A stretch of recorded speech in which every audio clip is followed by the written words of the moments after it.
Good morning! It's a beautiful day with me, Master Hans Kua. Ito po ang horoscope for Tuesday, March 11. Para sa mga pinanganak ng Year of the Rat, kumain ng masustansya para mapanatili ang energy.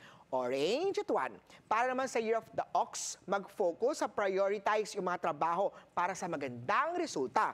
Purple at 6. Kay Tiger naman, ang simple pero sincere na effort ay magdadala ng saya. White at 2. Kay Rabbit naman ang trust ang susi sa matibay na relasyon. Yellow at 4. Kay Dragon naman ang mga naipon mong skills ay magagamit sa trabaho. Green at 7. Kay Snake naman tayo magandang araw para makahanap ng extra sideline. Blue at 9.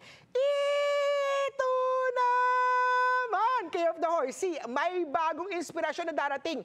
Gamitin ito para mag-grow. Pink at 3. Kay Ship naman tayo ang small achievement ay worth celebrating. Gold at 8.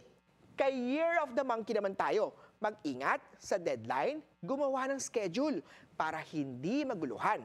Brown at 5. Kay Rooster naman tayo, ang effort mo ay mapapansin at ma-appreciate. Silver at 8. Kay Doggy naman tayo, maglaan ng oras sa regular na exercise para mapanatiling malusog. Gray at 6. Punta naman tayo kay Year of the Pig. Huwag matakot ipakita ang nararamdaman. It will strengthen your bond. Black at 2. Ako po si Master Hans Kua.